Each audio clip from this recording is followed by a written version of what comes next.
नमस्ते फ्रेंड्स, मैं लोकेश कुमार कलाल। एक बार फिर से राजस्थान ज्योग्राफी में अपन भौतिक प्रदेशों के बारे में पढ़ रहे थे, जिसमें अपन ने 2 भौतिक प्रदेश कंप्लीट कर लिए थे। एक तो है पश्चिम मरुस्थलीय प्रदेश, ठीक है, और दूसरा अपन ने पढ़ा था अरावली पर्वतीय प्रदेश। इसके बाद 2 और भौतिक प्रदेश बचते हैं, ठीक है। कुल जो भौतिक प्रदेश है वो कितने, 4 है, ठीक है। उसमें अपन ने 2 पढ़ लिए थे। अब अपन 2 और भौतिक प्रदेश हैं। एक तो जो है वह पूर्वी मैदान, और नेक्स्ट जो आता है वो आता है दक्षिण पूर्वी पठार। तो सबसे पहले अपन तीसरा स्टार्ट कर रहे हैं, पूर्वी मैदान प्रदेश। तो ये जो क्षेत्र दिख रहा है, ये वाला क्षेत्र जो है वो पूर्वी मैदान है। अरावली के पूर्व में तथा पठार के पश्चिम में जो स्थित ये पूरा मैदानी जो क्षेत्र है, ठीक है, उसे अपन कहते हैं पूर्वी मैदान कहते हैं। और ये जो पूर्वी मैदान है वह अपन देखें यहाँ पर नदी बेसिन अधिक है, और इसी कारण अपन देखें यहाँ पर कृषि अधिक होती है और जनसंख्या जो अधिक घनत्व यहाँ पर मिलता है। तो सर्वाधिक जनघनत्व भी इसी जो भौतिक प्रदेश है मिलता है। पूर्वी मैदान में सर्वाधिक जनघनत्व पाया जाता है, ठीक है। इसके बाद इसका जो क्षेत्रफल है, कुल राजस्थान के क्षेत्रफल का 23.3% जो है वह पूर्वी मैदान का है। और यहाँ पर राज्य की 40% जनसंख्या निवास करती है। यहाँ राज्य की कितनी प्रतिशत जनसंख्या निवास करती है, 40% जनसंख्या सिर्फ पूर्वी मैदान में निवास करती है, ठीक है। इसमें ज़िले कौन कौन से हैं, भरतपुर, अलवर, धौलपुर, सवाई माधोपुर, जयपुर, टोंक, भीलवाड़ा, ये क्षेत्र हैं। उसके साथ ही अपन देखें दक्षिण में मध्य माही वाला जो क्षेत्र है वह भी इसमें सम्मिलित है, ठीक है। मध्य माही वाला जो क्षेत्र है, डूंगरपुर, प्रतापगढ़, बांसवाड़ा, ये वाला जो क्षेत्र है वह भी इसी पूर्वी मैदान के अंतर्गत आता है। और यह मैदान पश्चिम से पूर्व की 50 सेंटीमीटर वर्षा रेखा द्वारा विभाजित है। पूर्व की जो 50 सेंटीमीटर वर्षा रेखा है उससे ये विभाजित है। अरावली के पूर्व में स्थित है और हाड़ौती पठार के अपन देखें पश्चिम में ये मैदान स्थित है, ठीक है। आगे बढ़ते हैं। पूर्वी मैदान को अपन मुख्यतः 3 भागों में बांट रहे हैं। एक तो है माही बेसिन, दूसरा है बनास बाणगंगा बेसिन, और तीसरा जो है वो चंबल बेसिन। मुख्य 3 भाग है, एक तो माही बेसिन वाला, दूसरा है बनास बाणगंगा बेसिन, और तीसरा जो है वो चंबल बेसिन। माही बेसिन में कुछ शब्दावलियाँ हैं, जैसे 56 का मैदान किसे कहते हैं, बारानी, भाटी मैदान, कांठल, व्याघ्रघाट, इन शब्दों को अपन पढ़ेंगे। इसके बाद बाणगंगा बनास बेसिन है, उसमें अपन पिडमांट, मेवाड़ मैदान, खेराड़, रोही दोआब, इसके बाद मालपुरा के मैदान, इसके बारे में अपन पढ़ेंगे। और चंबल बेसिन में अपन बीहड़ और उत्खत भूमि के बारे में देखेंगे, ठीक है। सबसे पहले अपन बात करते हैं माही बेसिन की। तो माही नदी जो है वह मध्य प्रदेश से निकलती है और बांसवाड़ा में अपन देखें खांदू गांव से ये प्रवेश करती है और डूंगरपुर बांसवाड़ा की सीमा बनाते हुए जाकर के गुजरात में खंबात की खाड़ी में मिल जाती है। उसका अपन विस्तृत अध्ययन जो है नदियाँ पढ़ेंगे उसमें करेंगे। अभी अपन सिर्फ इसका भौतिक प्रदेश में अपन देखें जो मुख्य चीज़ आ रही है, एक तो है 56 का मैदान, कांठल, मेवल, भाटी मैदान, बारानी क्षेत्र और व्याघ्रघाट, ठीक है। इसके बारे में अपन पढ़ेंगे। तो इसमें कौन कौन से ज़िले हैं, बांसवाड़ा, डूंगरपुर, प्रतापगढ़, उदयपुर जिलों में ये विस्तारित है, ठीक है। कौन कौन से ज़िले हैं, बांसवाड़ा, डूंगरपुर, प्रतापगढ़ और उदयपुर जिलों में विस्तारित है। 56 का मैदान कौन सा पार्ट है, तो ये अपन देखें जो बांसवाड़ा और प्रतापगढ़ के मध्य, बांसवाड़ा और प्रतापगढ़ के मध्य 56 गांवों का जो समूह है, बांसवाड़ा और प्रतापगढ़ के मध्य 56 गांवों का जो उपजाऊ मैदानी क्षेत्र है, समूह है, उसे अपन कहते हैं 56 का मैदान। उसे अपन क्या कहते हैं, 56 का मैदान कहते हैं, ठीक है। कांठल किसे कहते हैं, तो माही नदी के तटवर्ती जो भाग है, माही नदी के तटवर्ती भाग जो है उसे प्रतापगढ़ में अपन देखें कांठल कहते हैं। बांसवाड़ा प्रतापगढ़ में अपन देखें माही नदी के किनारे वाले भाग को कांठल कहा जाता है, ठीक है। मेवल डूंगरपुर और बांसवाड़ा के मध्य का क्षेत्र, डूंगरपुर और बांसवाड़ा के मध्य का क्षेत्र क्या कहलाता है, मेवल कहलाता है, ठीक है। मेवल किसे कहते हैं, डूंगरपुर और बांसवाड़ा के मध्य का क्षेत्र, ठीक है। इसके बाद जो आता है वह है भाटी मैदान। भाटी मैदान अपन देखें तो भाटी मैदान अपन देखें, एक तो दरियावाद, दरियावाद कहाँ आता है, प्रतापगढ़ में, ठीक है। इसके बाद सलूम्बर उदयपुर में और आसपुर जो है वह डूंगरपुर में। तो इन तीनों के मध्य वाला जो क्षेत्र है, त्रिभुजाकार जो क्षेत्र है मैदानी भाग, उसे भाटी राजवंश का क्षेत्राधिकार होने के कारण भाटी मैदान कहते हैं। ठीक है, कौन सा? एक तो अपन देखें सलुम्बर, आसपुर और प्रतापगढ़, सॉरी प्रतापगढ़ में दरियावाद। तो ये जो 3 क्षेत्र के त्रिभुजाकार मैदानी भाग जो है उसे भाटी राजवंश का क्षेत्राधिकार होने के कारण भाटी मैदान कहते हैं। ठीक है, इसका नेक्स्ट है बारानी क्षेत्र। बारानी क्षेत्र जो अनुपजाऊ पड़त भूमि को डूंगरपुर में जिले में बारानी कहते हैं। डूंगरपुर में जो है अनुपजाऊ भूमि होती है उसे क्या कहते हैं? बारानी कहते हैं। व्याघ्रघाट क्या है? यहाँ पर देखिए वागड़, ये डूंगरपुर बांसवाड़ा वाला जो क्षेत्र है वो वागड़ के नाम से जाना जाता है, प्रतापगढ़। इसमें अपन देखिए क्यों कहते हैं? व्याघ्र बगेरों की अधिकता के कारण ये व्याघ्रघाट कहलाया। यहाँ पर अपन देखिए बगेरे बाघ अधिक थे इसलिए इसे व्याघ्रघाट कहते थे। और यहाँ पर अपन देखिए मेवाड़ के सामंत जो थे, सामंत सिंह, उन्होंने 1178 में वागड़ राज्य स्थापित किया था। मेवाड़ के सामंत सिंह ने यहाँ पर 1178 में जो है वह वागड़ राज्य स्थापित किया था।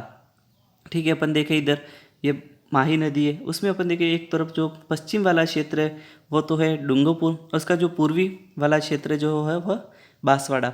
ठीक है, जगमाल सिंह के द्वारा बसाया गया था बांसवाड़ा। ठीक है, तो ये इसका पश्चिमी भाग जो है उसको अपन कहते हैं डूंगरपुर और उसके पूर्वी भाग को कहते हैं बांसवाड़ा। तो ये 2 जिलों में विभाजित हो गया था। ठीक है, तो ये होगी माही बेसिन के बारे में बात। आगे पढ़ते हैं बनास बाणगंगा बेसिन। बनास बाणगंगा बेसिन, इसमें अपन को मुख्य शब्द देखने पिडमांट, खेराड़, मेवाड़ मैदान, रोही दोआब और मालपुरा करौली का मैदान। ठीक है, तो इसमें अपन देखें पिडमांट क्या है? तो अवशिष्ट पहाड़ियों से युक्त जो मैदानी भाग है उसे देवगढ़ में कहते हैं पिडमांट कहते हैं। क्या कहते हैं? पिडमांट। ये आपको राजसमंद दिख रहा है, राजसमंद में ही आता है देवगढ़, ये रहा देवगढ़। तो यहाँ पर जो है अवशिष्ट पहाड़ियों से युक्त जो मैदान है उसे क्या कहते हैं? पिडमांट कहते हैं। ठीक है, एक बार इसमें दिख रहा है देवगढ़, ये देवगढ़ है और यहाँ पर अवशिष्ट पहाड़ियों से युक्त मैदान है जिसे पिडमांट कहा जाता है। ठीक है, नेक्स्ट बात करें खेराड़। खेराड़ क्या है? जहाजपुर भीलवाड़ा से टोंक के मध्य उबड़ खाबड़ अनुपजाऊ भूमि क्या कहलाती है? खेराड़ कहलाती है। जहाजपुर भीलवाड़ा, यहाँ से अपन देखें ये जहाजपुर आता है यहाँ पर, और यहाँ से लगाकर टोंक मालपुरा तक जो उबड़ खाबड़ अनुपजाऊ भूमि है, उबड़ खाबड़ अनुपजाऊ भूमि उसे कहा जाता है खेराड़ कहा जाता है। ठीक है, जहाजपुर कहाँ आता है? भीलवाड़ा में, ये वाला जो क्षेत्र है। ठीक है, और उसके आगे जब अपन देखें टोंक तक, कहाँ तक? टोंक तक जो उबड़ खाबड़ अनुपजाऊ भूमि वाला क्षेत्र है उसे खेराड़ कहते हैं। नेक्स्ट अपन देखें मेवाड़ मैदान, ये कहाँ पर फैला हुआ है? देखें तो उदयपुर, राजसमंद, भीलवाड़ा, चित्तौड़, यहाँ का जो भाग है वह कहलाता है मेवाड़ मैदान कहलाता है। अरावली की पूर्वी ढाल चित्तौड़गढ़, उदयपुर, राजसमंद और भीलवाड़ा जिलों में विस्तारित है ये। ठीक है, कौन से क्षेत्र? उदयपुर, राजसमंद, भीलवाड़ा और चित्तौड़गढ़, ये क्षेत्र जो है यहाँ पर अपन देखें मेवाड़ मैदान विस्तृत है। और यहाँ पर मक्का उत्पादन के लिए क्षेत्र प्रसिद्ध है। ये क्षेत्र मक्का उत्पादन के लिए प्रसिद्ध है। नेक्स्ट अपन बात कर रहे हैं रोही दोआब की। कौन सा? रोही दोआब, यानी 2 नदियों के बीच वाला जो क्षेत्र होता है उसे क्या कहते हैं? दोआब कहते हैं। ठीक है, 5 नदियों वाला क्षेत्र क्या कहलाता है? पंजाब कहलाता है। तो ये कौन सा है? दोआब। 2 नदियाँ कौन सी? बाणगंगा और यमुना नदी। बाणगंगा और यमुना नदी, जिसमें अपन देखें बाणगंगा जाके आके कहाँ मिलती है? यमुना नदी में मिलती है। तो ये बाणगंगा यमुना नदी के अपन देखें मध्य का जो क्षेत्र है वह क्या कहलाता है? रोही दोआब कहलाता है। और ये जयपुर, अलवर और भरतपुर जिलों में विस्तारित है। मुख्यतः कौन से जिले में? जयपुर, अलवर और भरतपुर जिलों में विस्तारित है। और यहाँ पर अपन गेहूँ और सरसों उत्पादन के लिए क्षेत्र जो है वो प्रसिद्ध है। गेहूँ और सरसों उत्पादन के लिए रोही दोआब प्रसिद्ध है। इसके बाद आता है मालपुरा करौली का मैदान। यहाँ बनास नदी निर्मित मालपुरा टोंक से करौली के मध्य स्थित उपजाऊ मैदान क्या कहलाता है? मालपुरा का मैदान। ठीक है, बनास नदी द्वारा निर्मित मालपुरा टोंक से लगा करके करौली के मध्य स्थित उपजाऊ जो मैदानी क्षेत्र है उसे क्या कहते हैं? मालपुरा करौली का मैदान कहते हैं। ठीक है, तो ये कुछ शब्द है इसमें। पिडमांट, ठीक है, देवगढ़ राजसमंद में अवशिष्ट पहाड़ियों को कहते हैं खेराड़। जहाजपुर भीलवाड़ा से टोंक के मध्य का उबड़ खाबड़ अनुपजाऊ भूमि कहलाती है, खेराड़ कहलाती है। मेवाड़ मैदान कहाँ पर, राजसमंद, चित्तौड़गढ़, भीलवाड़ा और उदयपुर के मध्य स्थित है। ठीक है, यह मक्का उत्पादन के लिए प्रसिद्ध है। फिर रोही दोआब कौन सा, बाणगंगा और यमुना नदी के मध्य का क्षेत्र, जिसमें जयपुर, अलवर और भरतपुर जिले आते हैं। ठीक है, और ये गेहूँ और सरसों उत्पादन के लिए प्रसिद्ध है। और मालपुरा करौली के मैदान की बात करें तो बनास नदी द्वारा निर्मित है ये मैदान, जो मालपुरा टोंक से करौली के मध्य उपजाऊ मैदान है। ठीक है, आगे अपन बात करते हैं चंबल बेसिन की। मुख्य कौन सा है, चंबल बेसिन। ठीक है, जहाँ चंबल नदी प्रवाहित हो रही है और वहाँ पर अपन देखें अवनाली का अपर्दन से कंदरायुक्त भूमि बन जाती है, जिसे अपन देखें बीहड़ और उत्खात भूमि कहते हैं। ठीक है, चंबल व उसकी सहायक नदियों के द्वारा, चंबल और उसकी अनेक सहायक नदियाँ हैं, तो वहाँ पर अपन देखें अवनालिका यानी नालियों के रूप में वह बहती हुई जो पहाड़ी क्षेत्र है वहाँ पर अपन देखें अपर्दन करती रहती है, जिसके कारण जो उसकी भूमि है वह कंदरायुक्त हो जाती है। और ये कंदरायुक्त भूमि जो है वह बीहड़ या उत्खात भूमि कहलाती है। ये जो चंबल नदी आपको दिखाई दे रही है यहाँ एक तो प्रवाहित हो रही है और एक तरह से ये पूरी उत्खात भूमि है। ठीक है, बेडलैंड्स हैं ये, और ये अपन देखिए इसे क्या कहते हैं, उत्खात भूमि या बीहड़ कहते हैं। ठीक है, यहाँ पर कंदरायुक्त भूमि का निर्माण हो जाता है। बीहड़ का पहाड़ी भाग डांग कहलाता है और बीहड़ के जो ऊपर वाला पहाड़ी जो भाग है वह क्या कहलाता है, डांग कहलाता है। ठीक है, बीहड़ के पहाड़ी भाग क्या कहलाते हैं, डांग कहलाते हैं। और दो डांग के मध्य जो कंदरा होती है उसे खो कहते हैं। दो डांग के मध्य जो कंदरा होती है बीच में, ये क्या कहलाती है, खो कहलाती है। ठीक है, और बीहड़ को स्थानीय भाषा में खादर कहते हैं। बीहड़ को स्थानीय भाषा में किस नाम से जानते हैं, खादर के नाम से जानते हैं। ठीक है, ठीक है, नवीन मृदा होती है, जमा होती है, इसलिए इस पर ये खादर कहते हैं। कुल बीहड़ भूमि लगभग 4500 वर्ग किलोमीटर क्षेत्र में विस्तृत है। कुल बीहड़ भूमि कितनी है, लगभग 4500 वर्ग किलोमीटर है। ठीक है, लगभग 3 लाख हेक्टेयर भूमि है वहाँ पर, और जिसमें बीहड़ है, और अगर इसको उपजाऊ बनाने का कार्य भी चल रहा है, बीहड़ को मैदान भी बना करके वहाँ कृषि की जा सकती है। और सर्वाधिक बीहड़ जो है वो सवाई माधोपुर और धौलपुर जिलों में, सर्वाधिक बीहड़ कहाँ पर है, सवाई माधोपुर और धौलपुर जिलों में है। और करौली जिलों को डांग की रानी कहते हैं। करौली जिले को क्या कहते हैं, डांग की रानी।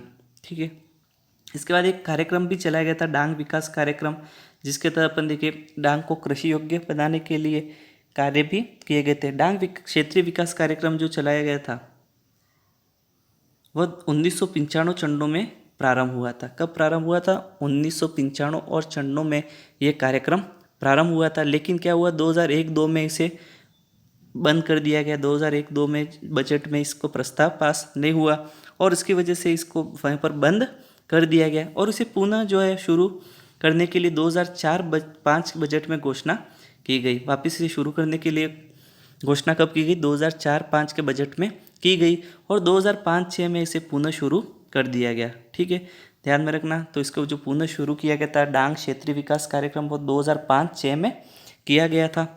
और यह 100% जो है वो राज्य वित्त पोषित कार्यक्रम है। ठीक है, इसमें जो 100% जो अपन देखे शेयर होते हैं वो किसके होते हैं, राज्य के होते हैं।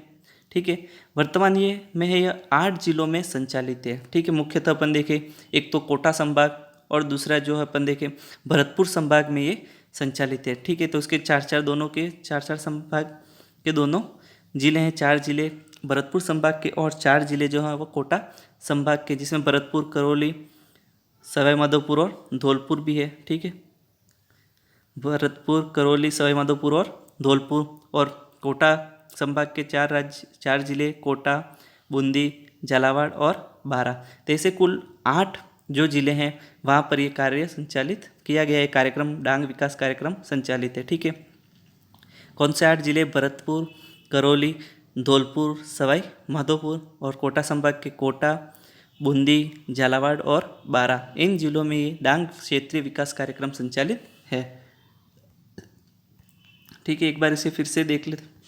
तो मुख्यतः अपन देखें इसमें बीहड़ और उत्खात भूमि को ध्यान में रखना है। तो चंबल नदी द्वारा अवनाली का अपर्दन होता है, जिससे कंदरायुक्त भूमि का निर्माण होता है, उसी क्या कहते हैं, उत्खात भूमि या बीहड़ कहते हैं। बीहड़ को अपन देखें पहाड़ी भाग होता है उसे डांग कहते हैं, और दो डांग के मध्य कंदरा को खो कहते हैं, और बीहड़ को स्थानीय भाषा में क्या कहा जाता है, खादर कहा जाता है। ठीक है, डांग की रानी किस जिले को कहा जाता है, करौली को कहा जाता है। कितने वर्ग किलोमीटर विस्तारित है, तो ये 4500 वर्ग किलोमीटर पर विस्तारित है। और सर्वाधिक बीहड़ जो है वह सवाई माधोपुर व धौलपुर जिले में स्थित है। डांग क्षेत्रीय विकास कार्यक्रम कब प्रारंभ हुआ था, 1995 में, लेकिन फिर उसको अपन देखे बंद होकर पुनः कब उसको प्रारंभ किया गया था, 2005-06 में ये प्रारंभ किया गया था। कितने जिलों में संचालित है, 8 जिलों में संचालित है। ठीक है, कोटा संभाग और भरतपुर संभाग दोनों के जिलों में संचालित है। नेक्स्ट जो आता है, ठीक है, तो ये तो अपने हो गया पूर्वी मैदान कंप्लीट। ठीक है, पूर्वी मैदान में अपन ने तीनों बेसिनों के बारे में पढ़ा। ठीक है, एक तो है माही बेसिन, दूसरा अपन ने पढ़ा बनास बाणगंगा बेसिन, और तीसरा जो अपन ने पढ़ा चंबल बेसिन। तो ये तीनों बेसिन थे जो पूर्वी मैदान के क्षेत्र था। अब अपन पढ़ रहे हैं दक्षिण पूर्वी पठार। ठीक है, दक्षिण ये पूरा जो क्षेत्र है हाड़ौती का क्षेत्र, ये क्या है, दक्षिण पूर्वी पठार है। ठीक है, इसमें मुख्यतः 4 जिले आते हैं, एक तो झालावाड़, बारा, कोटा और बूंदी। झालावाड़, बारा, कोटा और बूंदी, ये मुख्यतः 4 जिले आते हैं। इसमें कुछ चीज़ें अपन को पढ़नी है, जिसमें एक तो विंध्य कगार भूमि और लावा पठार। विंध्यन कगार भूमि की बात करें तो ये विंध्याचल पर्वत का पश्चिमी भाग है। यहाँ पर अपन देखिए विंध्याचल पर्वत है, और इसका जो पश्चिमी भाग है वो कौन सा है, इसमें अपन देखें इसका कगार वाला जो भाग है वो क्या कहलाता है, विंध्यन कगार क्षेत्र कहलाता है, जिसमें बूंदी, सवाई माधोपुर, करौली, धौलपुर जिलों में ये फैला हुआ है। ठीक है, यहाँ से बूंदी, सवाई माधोपुर, करौली और धौलपुर जिलों में ये विंध्यन कगार भूमि वाला क्षेत्र है। ठीक है, और यह भूमि जो है वह बलुआ पत्थरों से निर्मित है। ये जो भूमि क्षेत्र है वह बलुआ पत्थरों से निर्मित है, और धौलपुर और करौली जिले से लाल बलुआ पत्थर मिलता है। ठीक है, कौन सा पत्थर मिलता है, लाल बलुआ पत्थर मिलता है। इसके बाद बात करें लावा पठार की, तो इसमें कोटा, बूंदी, बारा, झालावाड़, ये वाला क्षेत्र है कोटा, बूंदी, बारा, झालावाड़ जिलों में विस्तारित है। क्रिटेशियस युग में दरारी ज्वालामुखी उद्गार से निर्मित लावा पठार को हाड़ा राजवंश का क्षेत्राधिकार होने के कारण हाड़ौती का पठार कहते हैं। ठीक है, यहाँ पर जो हाड़ौती क्षेत्र है वहाँ पर ज्वालामुखी विस्फोट हुआ था, उद्गार हुआ था, और उसके बाद वहाँ पर लावा का पठार बन गया था। ठीक है, इसलिए अपन देखें जो ज्वालामुखी से निर्मित होता है पठारी क्षेत्र, उसमें पर काली मिट्टी अधिक पाई जाती है। और यह पठार मध्य प्रदेश के मालवा पठार का ही उत्तर पश्चिमी भाग है। किसका भाग है, मध्य प्रदेश का, जो इधर मध्य प्रदेश जिला है और मध्य प्रदेश राज्य जो है उसके जो उत्तर पश्चिमी भाग है उसका मालवा का पठार का वही हिस्सा है इसका। और यह पठारी भाग अरावली और विंध्याचल पर्वत का संक्रांति प्रदेश है। ठीक है, यहाँ पर तो अपन देखें कौन सा, विंध्याचल पर्वत है, और यहाँ पर अरावली पर्वत है, तो इसका एक संक्रांति प्रदेश माना जाता है। ठीक है, तो इसके मुख्य चीज़ें ध्यान रखने, विंध्य कगार क्षेत्र कहाँ पर है, ये बूंदी, सवाई माधोपुर, करौली और धौलपुर क्षेत्र में फैला हुआ है। ठीक है, और यहाँ पर बलुआ पत्थर अधिक मिलते हैं। ठीक है, जैसे अब करौली और धौलपुर जिलों में जो है लाल बलुआ पत्थर मिलता है। ठीक है, लावा पठार यानी ज्वालामुखी उद्गार होता है, और उससे लावा से निर्मित जो पठार होता है उसे अपन कहते हैं लावा पठार। और यहाँ पर हाड़ा राजवंश का क्षेत्राधिकार था, इसलिए इसे हाड़ौती का पठार भी कहते हैं। ठीक, और ये मालवा के पठार का ही भाग है, और अरावली और विंध्याचल पर्वत के बीच का संक्रांति प्रदेश है। नेक्स्ट अपन देखें, इसमें कुछ और उपभाग दक्षिण पूर्वी पठार के किए गए हैं। इसके 5 धरातलीय उप प्रदेश हैं, जिसमें पहला है अर्धचंद्राकार पर्वत श्रेणियाँ। अर्धचंद्राकार पर्वत श्रेणियाँ कौन सी है, बूंदी और मुकुंदरा की पहाड़ियाँ। बूंदी और मुकुंदरा की पहाड़ियाँ क्या कहलाती है, अर्धचंद्राकार पहाड़ियाँ हैं वहाँ पर। ठीक है, ये अर्धचंद्राकार के रूप में फैली हुई हैं। इस श्रेणी में 4 दर्रे हैं, एक तो बूंदी के निकट एक दर्रा है, एक जेतावासा के निकट, एक रामगढ़ खटगढ़ के मध्य में एक दर्रा स्थित है, और लाखेरी के निकट। तो इस श्रेणी में मुख्य 4 दर्रे भी स्थित है मुकुंदरा और बूंदी पहाड़ियों में। ठीक है, बूंदी की पहाड़ियों का जो सर्वोच्च शिखर है वह है सतुर। कौन सा है, सतुर, जिसकी जो ऊंचाई है 353 मीटर है। ठीक है। बूंदी की पहाड़ियों का सर्वोच्च शिखर कौन सा है? सतूर। और मुकुंदरा पहाड़ियों का जो सर्वोच्च चोटी है, सर्वोच्च शिखर है वो चांदवाड़ी, जिसकी ऊंचाई है 517 मीटर। ठीक है। मुकुंदरा पहाड़ी की सर्वोच्च चोटी कौन सी है? चांदवाड़ी, और इसकी ऊंचाई कितनी? 517 मीटर। तो ये अर्धचंद्राकार पर्वत श्रेणी में दो है, बूंदी की पहाड़ियाँ और दूसरा है मुकुंदरा की पहाड़ियाँ। ठीक है। इसके बाद दूसरा भौगोलिक क्षेत्र इसमें आता है नदी निर्मित मैदान, यानी यहाँ पर काली सिंध, पार्वती, मेज, बहुत सारी उपनदियों से निर्मित जो उपजाऊ मैदानी क्षेत्र है उसे अपन कहते हैं नदी निर्मित मैदान कहते हैं।